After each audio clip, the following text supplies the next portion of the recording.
Friday, everyone. Welcome to Somewhere in the Middle with Michelle Berard. I'm your host, Michelle Berard, founder and CEO of Michelle A. Berard LLC and urban book editor. And I'm really happy to share this hour with you, where we examine all those places where spirit meets life and the joys and challenges that may bring. Now, you guys who've been listening for a while know I like to start by thanking Ms. Beverly Black and Tribe Family Channel for helping me create this space for us.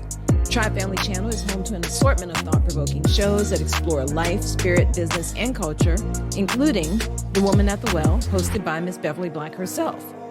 Somewhere in the Middle was born on Tribe Family Channel, and though we've grown onto our own platform, we are ever grateful and loyal to our roots. To paraphrase an African proverb, we are here only because we stand on the shoulders of those who came before us. I also want to say thank you to my guests on the April 10th show, author and anti-racism coach, Kaolin K. You can connect with Kaolin on social media. If you missed that show, make sure you listen to the replay. You can find our complete show archives, including the April 10th show, at the somewhereinthemiddlepodcast.com. I also want to shout out Bruce George of the Genius is Common movement, which encourages all of us to embrace our inner genius and share it with the world. This is a really important message, now more than ever. I want you guys to get out there and share this message with the youth, but not just the youth. Sometimes we adults need to be reminded that the world needs our genius. Learn more about the Genius is Common movement at www.geniusiscommon.com. Now, given everything that's been going on in our society of late and how education is changing, I am especially pleased to introduce this week's guest. Joy Simuel is an energetic and experienced special education professional with a passion for pushing students to realize their full potential. With over 10 years of experience, she is a dedicated and resourceful educator with a solid commitment to the growth of the whole child. She gives parents the knowledge and confidence they need to advocate for their child, which is so important today. It was during an annual review of IEP, that stands for individualized education plans, and reevaluation meetings, that Joy realized parents were signing documents but leaving meetings feeling they weren't heard. They were feeling overwhelmed. She decided that she would start her own special education consulting practice to help parents navigate the special education process. After much prayer, Joy resigned from her teaching position in 2019 and took the leap of faith to start Joy Simuel Consulting LLC in Fairfax County, Virginia. Joy received her bachelor's degree from Peace College in 2011, where she majored in child development and minored in psychology. She received her special education license from East Carolina University in 2014. Joy has taught in the Wake County Public School System in North Carolina, and most recently in Fairfax County Public Schools in Virginia. This is where she developed a reputation for advocating for the diverse and unique needs of students.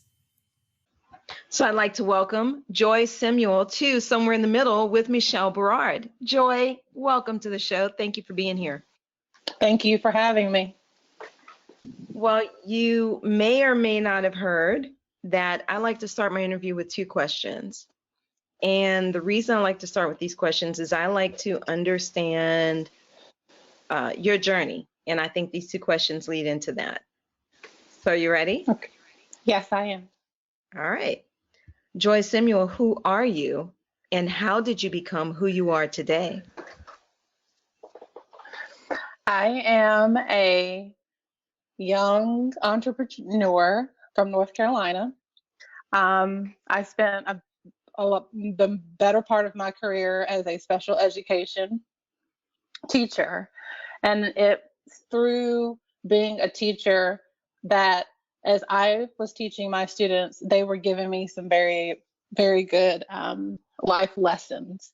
And I think that my experiences with teaching students with special needs has helped shape me into being a more caring, compassionate person.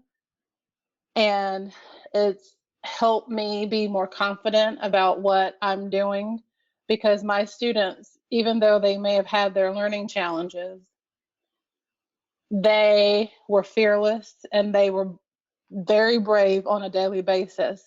And watching them help me become fearless and take steps of faith, like starting a business. Wow. Okay, that's pretty powerful. So let me ask you then, what kinds of learning, I don't like that term disabilities. I almost want to say challenges. Were you working with? What kind of learning challenges did the kids have? Well, I used to tell my students that we're all unique, that no one person is the same. So I told them that they had unique learning styles. Mm-hmm. And so some of those unique learning styles are, I have students that are autistic, students that had ADHD, students who were dyslexic. I had students that were hearing impaired. And I had students who had sensory processing disorder and Down syndrome. Okay. So let me ask you, some of these I'm not sure that everyone in the audience will know what they are exactly. I'm not even sure that I know what all of them are. So give me an idea of what autistic means. I mean, we hear about kids being on the spectrum and things like that, but what does that mean, or how does that tend to present itself? Well, children, adults with autism, they're all uniquely different. No one child, just like with anything, no one child is the same. But some of the things that students with autism face, they may not like direct eye contact. They may be distracted by extraneous stimuli. So they don't like a lot of noise. So loud noises, for instance, may be difficult for them. Not being able to see another person's perspective. Mm. And one of the more interesting things that I've noticed about my students who had autism was that they find one thing and they become really good at it. Mm-hmm. So I have one student who was really good at math. So anything dealing with numbers, mm-hmm. spot on. Wow. So this student he could tell me when my birthday was going to be 10 years, 10 years from now. I mean, numbers were his thing. I had another student where anything about weather, he could tell you about. Anything about science, he could tell you about. Another student, historical facts, historical data.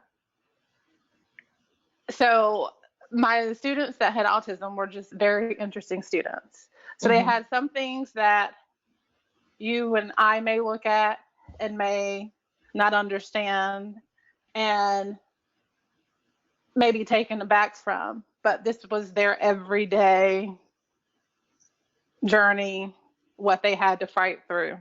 Mm-hmm. I think that's really interesting. So it's almost like their brains really latched onto one thing and came to understand it really in depth. But right. Maybe they were much weaker in a variety in. Yeah, so they might be all other areas, but right, in several right. other areas potentially. And those were just the examples I gave. I mean, there's mm-hmm. There's so many different examples I can give you. Autism is very unique because you'll see some children who have difficulty, going out to dinner with their families, being in social situations. Some adults, some children with autism they're not verbal. They can't speak. Okay. So they may not be able to talk, or So one of the big things I think is that autism is a word to describe a disorder, whatever, but it's so different. Like I said, each child who has it or each adult who has it is very different. But for instance, a child with autism may also suffer from anxiety. So it may not be the autism that is causing the behavior, it's the anxiety. So if you help a parent know their triggers, so the loud noises, being in situations that there could be loud noises. Well, if a child can't tell you that verbally, it's the behavior that shows you that they're anxious about being in that situation. So if you get to the root of the anxiety, sometimes, the child may become verbal. They may be able to tell you. So there's many different things that could impact a child with autism. Interesting. That is really interesting. So Yeah. Let me ask you about some of these others, because the one that, of course, really stood out to me was a sensory processing disorder. Am I understanding? So what is that? So basically, sensory processing. So a child with that or an adult with that, because once you understand what sensory processing disorder is, you'll realize that even on some levels, you may have sensory things that go on with you. So sensory processing disorder, first of all, is not a qualifying disability for special education services. Usually is having sensory processing disorder will not qualify necessarily your child per se for special education services in a school setting. And by that, I'm going to stop you. By that, you mean they wouldn't be able to get an EAP or whatever the different designations are? They would not be able to get an IEP. IEP, No. Thank you. Yeah, yes. And that's an individual education plan, right? Yes, it's an individual education plan. Yes. So a child with sensory, think it as, for instance, children seek sensory opportunities. So for instance, a child if you have a child that likes to come up and run and jump on you and squeeze you hard, they're seeking that input from that hard squeeze. And it helps them in an anxious, they become anxious in a situation. So if you think about it, how, I don't know if you have children, but if you have a boy, do you remember like the rough and tumble play where the boys would like jump on each other, roll around on the ground and kind of fight and wrestle? Well, even though we wanted them to stop, and right now if you had two boys on the playground in school doing that, they would get in trouble. But in that, there was input that is being displayed, is being shared. So some sensory seeking behaviors you might see in a child rolling around on the floor, on the carpet. I don't know if you've ever noticed that some kids like to rub up against the wall or rub their hands across the wall. Basically, I like to say it's not a chemical imbalance, but it's their body's way of letting them know that they need a break. They need a hug. They need to get their energy out. There's different things. And I probably didn't explain that the greatest, but I hope that gives you a little bit of a picture of what that might. It raises a question for me. So I have 3 kids, and at one point, many years ago, 2 of my kids were playing soccer. And so it meant all day at the soccer field on Saturday, right? And my son's soccer coach, tall, strapping, blonde-haired guy, his wife, tall, beautiful, athletic woman, and they had these 3 blonde boys. They looked almost, I think there's a phrase they call them Irish twins or something like that. They were like stair steps or whatever, so it was very close in age. And at one point, I'm sitting in the bleachers watching the kids play, and the coach and the coach's wife is right there, not far from me. And all of a sudden, I see the 2 older boys dragging the younger son by his feet across the grass, and they are all giggling like crazy. This little boy's head is literally bouncing on the ground. And I'm like, oh my God, they're going to kill that baby. And she's like, no, they do this kind of stuff all the time. She wasn't even fazed by it because she just saw it all the time. And I was like, oh my God, they're going to kill that child. So what I'm hearing from you is that that type of behavior is not what we may, see as some sort of aggressive behavior. It's actually them getting out their energy, getting their affection and playtime in and all that as brothers, as boys, or whatever it was that was going on there. Yes, exactly. Whoa. Okay. Yeah, this is why I don't teach little kids. Well, and like for me, I've always had a problem with tags and clothes. Mm-hmm. To the point where I used to cut out the tags. Mm-hmm. And so now you see a lot of shirts that are tagless. Yeah. And so imagine you having a huge and strong sensitivity that for your sensory, for someone who may have sensory processing or disorder, that tag may feel like a knife cutting in their neck. Oh, because wow. They're getting that feedback, and it's not a good feeling for them. Well, what led you to special education teaching?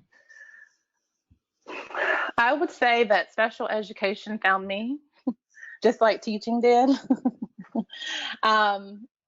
Being a special education teacher was not my first choice, neither was being a teacher. We all have unique gifts and abilities, and for a long time I was a teacher assistant, and in some places they're called instructional assistants. And I always had a gift for connecting with students that some may find to be a challenge, and it could be behaviors, emotional things that were going on with them. And through that, I got my degree to teach to teach special education. So it was through principals and colleagues seeing me connect with students in a way that they weren't able to, that one of the former principals at a school that I worked at said that she really wanted me to consider, getting my license to teach special education, because she felt like that was a true gift that I had. And so I did. And it's like I said at the beginning, it was a very rewarding experience. Mm-hmm. I mean, it wasn't an easy job. Mm-hmm. I think with teaching, everyone kind of has their specialty. But I'm not going to say it was an easy job. There was some difficulties, but it was the relationships that I formed with the students and the families that kept me going for as long as I did. So what are some of the challenges with teaching in general and teaching special ed in particular? I would say some of the challenges with special education is, yes, you have the training to work with students with disabilities, but it's within a school setting. So the caseloads you have are not always ideal.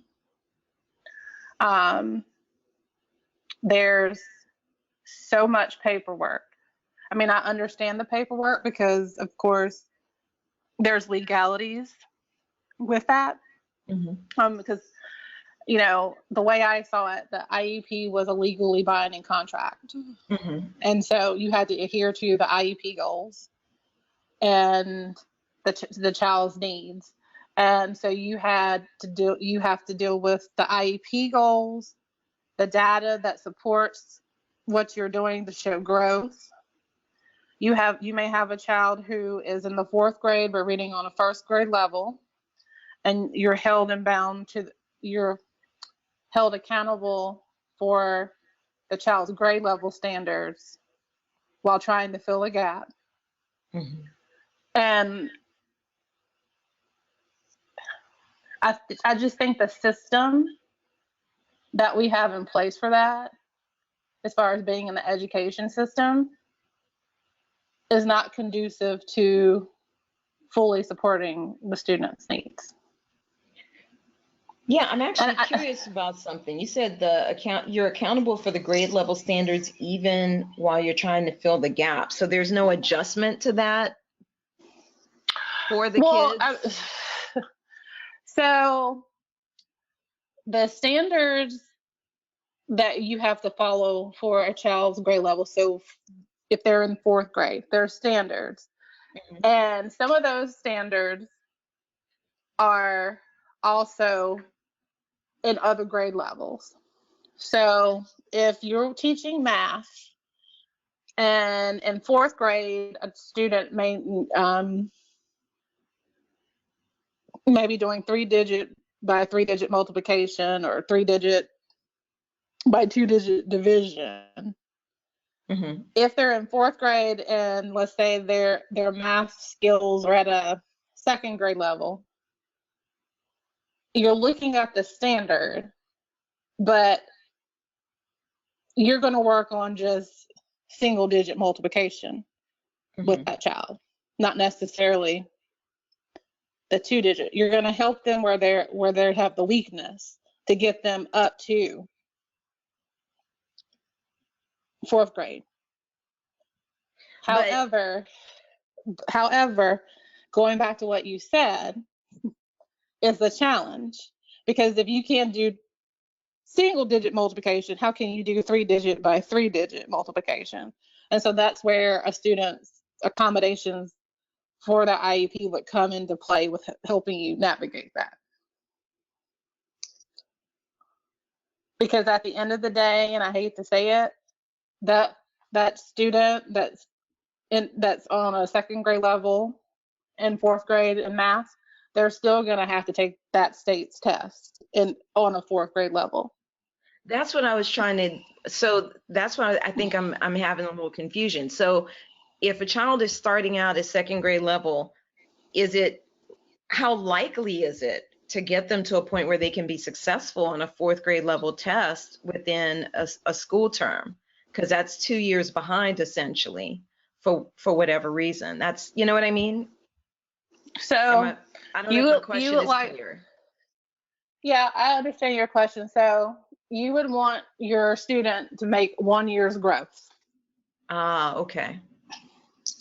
1 year, a year to a year and a half growth.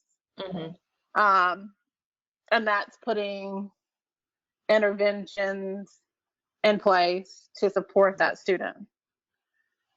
And there are some who do make that year and a half growth, and they do come up to their grade level, and there's some that don't, unfortunately. So you said that the system doesn't seem to be conducive in some ways, or this is what I heard, that it sounded like the system is not necessarily conducive as it's structured right now to serving the students' needs.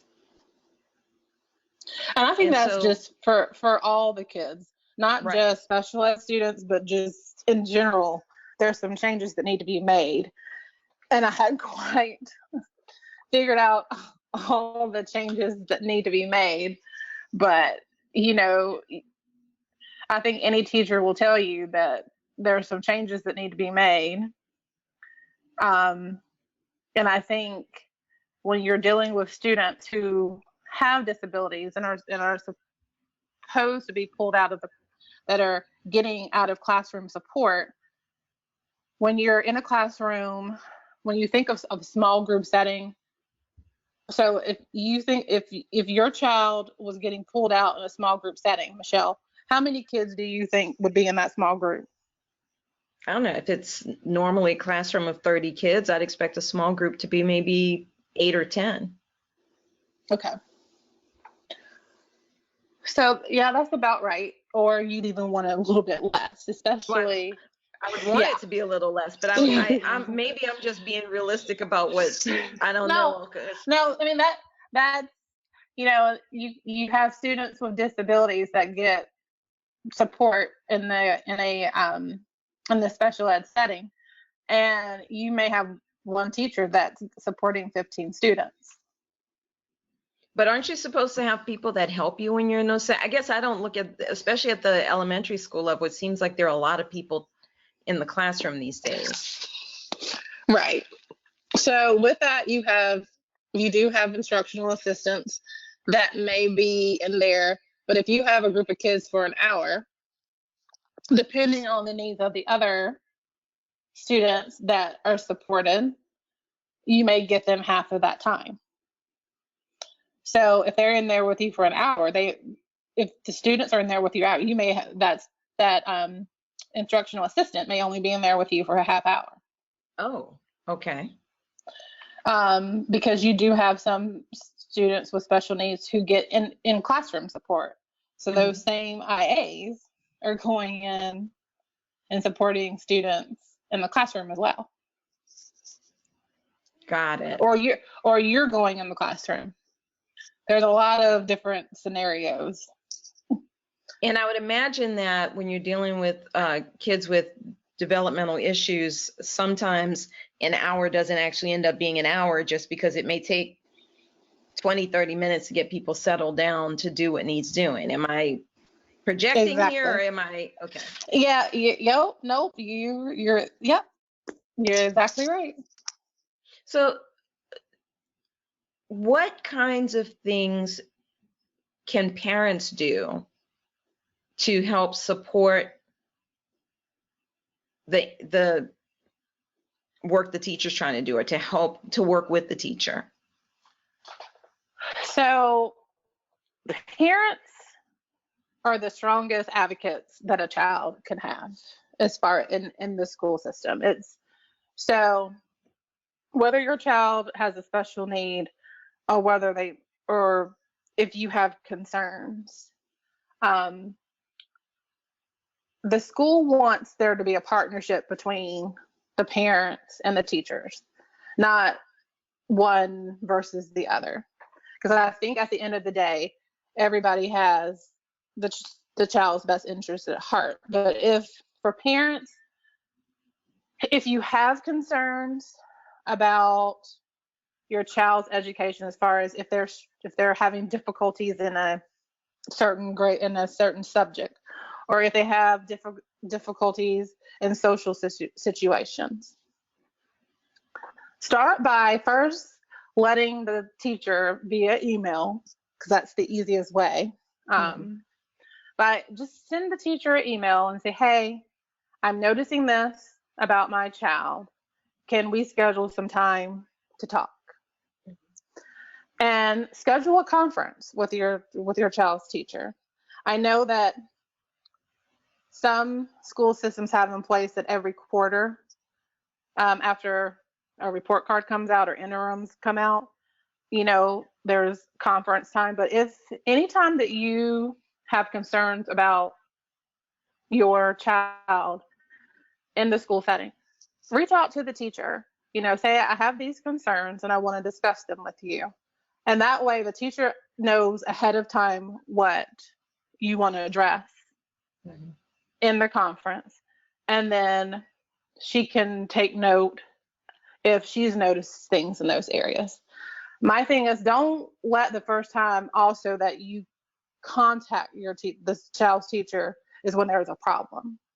If you have that good rapport to begin with, then sometimes you can address things in a quicker and easier fashion. So start with a conference, have a list of your concerns, and just sit down and talk them through. Come up with a plan. So if you are noticing difficulties with math or with reading, because those are the two common areas that students may be having some difficulties. If the teacher says that she's noticed things, ask to see samples of your student's paperwork, of your son or daughter's paperwork, like their classwork. So copies of tests, or if they've had, reading assessments, any assessments that they've been given that the teacher's given in the classroom, that could be a test. There are school benchmarks that they give. Go through that and then come up with a plan. So if it's that maybe the teacher suggests you work on, so if it's, let's say it's a kindergartner and they're having trouble with the alphabet or letter sounds, then you're asking the teacher, hey, what can I do at home with my child to help support and help him learn his letters? What are some different activities to do? So do that, set up a plan, and then if you need to, set up time to follow up and see, hey, are you noticing any changes? I noticed that since we started doing X, Y, and Z, they're reading more fluently. What are you noticing in the school? If there's still concerns, or you've had conversations and say that the teacher or even you are noticing that, hey, there may be something deeper, you can always talk to your child's pediatrician. Say, hey, I'm noticing this, I'm concerned. Talk to the pediatrician. He or she may give you some tips on things to do. And if testing is suggested, then ask the school, or the teacher, whoever suggests that to you, hey, ask them, what does testing mean? Like, have them talk you through the process, of what it means to get tested. What does that mean? Have them explain to you what they're going to do in that process. Because just because a child testing is recommended doesn't necessarily mean that a child has a disability. Right. I think sometimes people, when they hear, oh, you want me to test my child, have my child evaluated, that is assumed or predetermined that this child is going to have some type of learning disability. And that is not always the case. Okay. You actually want special education services to be the last resort. What do you mean by that? So if you think about it, when you're having a child evaluated, you're basically, sometimes there's a arrested judgment that the child has a disability. So you want to make sure that there are interventions in place, things that the classroom teacher is doing to help meet the needs of the student. Okay. Because basically, in essence, when you get to a evaluation meeting and testing is done, you want to make sure that everything that you as a teacher or you as a parent, you have done everything to assist your child.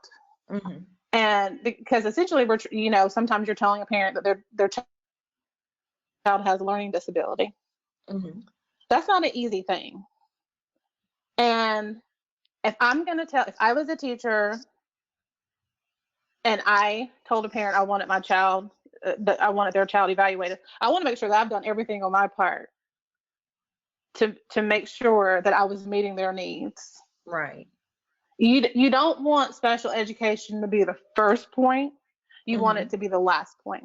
Got it. And sometimes I think that gets lost in translation because like I said, not all children who have difficulties in school have a learning disability. Well, I mean, There are a lot of things that factor. Go ahead. There are a lot of other factors to look at. If a child is struggling, a child who is hungry on a daily basis, they present with certain behaviors that if you looked at it, you may think, hey, there's learning. When really the child, they're not getting an adequate meal every day. Their home situation is not very stable. And that shows in behaviors that the child is exerting or is showing at school, exhibiting at school.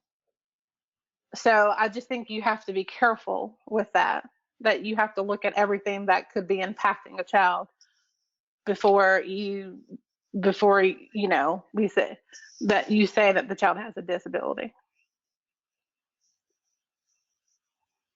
Well, and I think that's something that you and I have talked offline a little bit. And I may have mentioned that many years ago, I applied to put my son in pre-K. I don't know if I told you this. And the school decided because of his birthday, no, we're putting him in kindergarten. And then a couple weeks in, the teacher calls me in and says, well, we think we need to take him out and give him some special classes or something like that because, well, he doesn't know how to sit in the desk and this, that, and the other. I said, I know he doesn't. That's why I applied for him to go to pre-K. And the reason he doesn't know how to do that is because I had my own business. My ex-husband and I had a business, and I was working from home, and he didn't have to go to early childhood and stay all day. I would sometimes go pick him up, and we go have little adventures, Right. And so he didn't have to sit in the classroom all day and learn how to be trained like all the other kids. And that's why I wanted him back in pre-K, even though, it was not what is prescribed by the state. And that's because I'm the parent and I know my child and I know what he needs. And since y'all decided that y'all were going to override me, the parent who knows the child, you get to teach him all of this. And they did not appreciate my response. But I think it's indicative of sometimes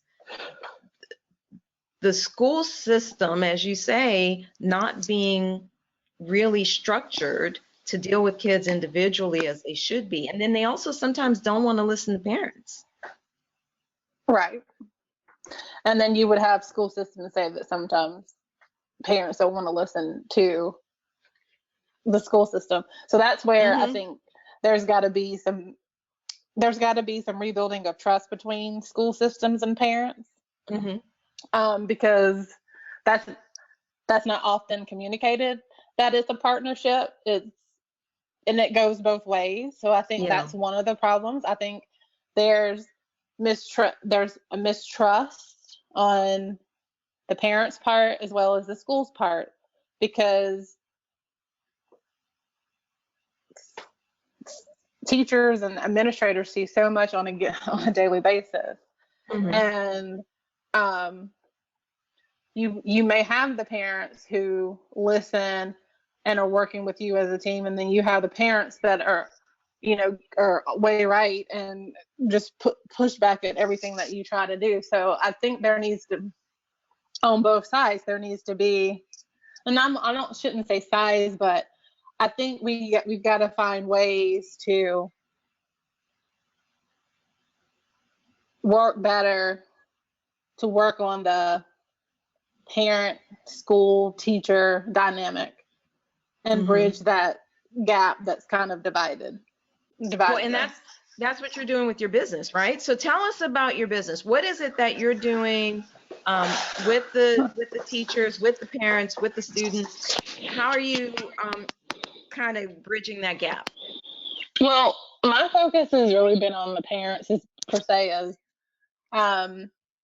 because I have this experience working in special education, my business, basically, I help parents whose children are starting the process of special education or already have students with disabilities. I'm helping them kind of navigate that process from start to finish. So for a parent who's been told that their child does need testing, needs to be evaluated for a learning disability, I am walking them through that process of what that means, from start to finish. Parents that have students with a current IEP that they may not be necessarily happy with the IEP goals, or they have questions that I'm helping them. helping them go through the IEP and the child's IEP progress reports and seeing, okay, hey, what needs to be continued work on, what needs to be tweaked, what other accommodations do they need? Are there some accommodations that need to be asked for? And then with that is along the lines of helping them effectively communicate with the school. So if you had 3 things that you could recommend that a parent do today to facilitate working with the teacher better, what would they be? Communication. If you have a question, ask. Hey, Joy, I'm sorry, Yeah. I've got to stop you because I can't hear you. Your arm is over your mic. I'm sorry. So I'm going to ask that question again. Okay. Sorry. So if you had 3 things that you could recommend for a parent to do to work with the teacher or the school to help with their child's education, whether they're special needs or not, what would those 3 things be? Just a quick 3 tips.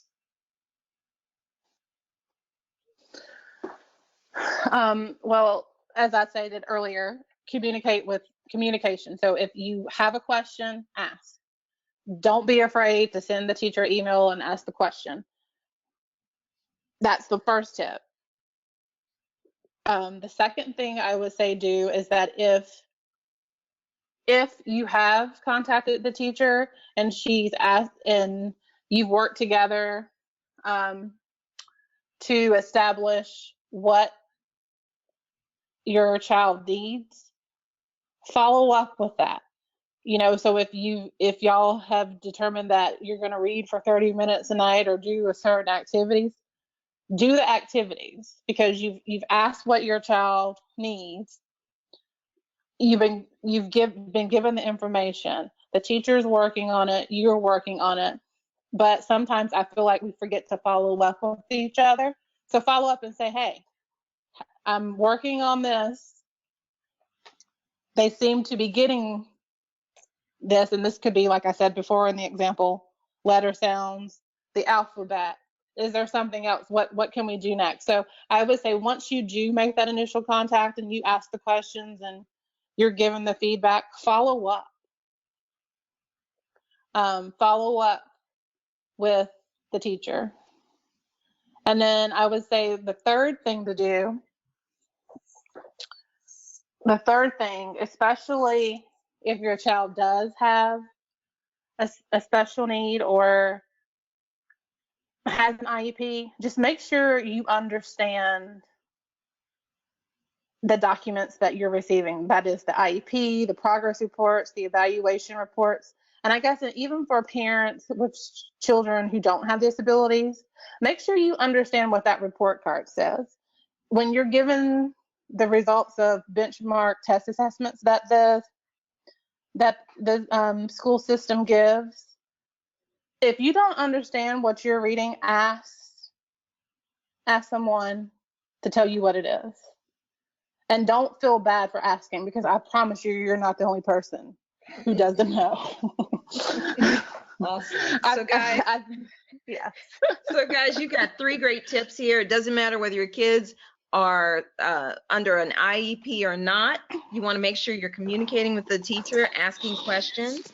Make sure that if you've talked with the teacher and you guys have developed a plan, do the activities and then follow up with the teacher so you guys can monitor progress. And then, especially if your child has special needs or an IEP, but even if they don't, make sure you understand all of the documents you receive from the school, including any reports, assessments, tests, and report cards. And fortunately, we've got Joy here who can help you with all of that. Joy, tell people how they can get in touch with you. So you can contact me. There's 2 different ways at simuelconsulting.com or on Facebook. And my business name is Joy Simuel Consulting LLC. So you can reach out to, they can reach out to you on Facebook at Joy Simuel Consulting LLC. Yes. How's that spelled, Joy? So it's Joy, Joy, Simuel, Simuel, Consulting, Consulting, and then LLC. And the website is simuelconsulting.com, yes? Yes. And I'm going to spell that out for you guys. Simuel Consulting. You guys know how to spell consulting.com. Joy, thank you so much for being on Somewhere in the Middle with Michelle Berard. Thank you for having me, Michelle. Well, that's our show this week, guys. You can reach out to me online at urbanbookeditor.com or michelleberard.com. You can also find me on Facebook and Instagram as Urban Book Editor. Send me a note. I'd love to hear from you. Feel free to send in some topics you'd like us to cover on the show. Make sure you listen to the show on May 8th when my guest will be Christian author Alan Black. You can find us twice a month on Fridays at 5 p.m. Pacific, 6 p.m. Mountain, 7 p.m. Central, and 8 p.m. Eastern at the somewhereinthemiddlepodcast.com. Let's continue the conversation. You guys be good, stay mindful, and remain prayerful. Peace and blessings, y'all.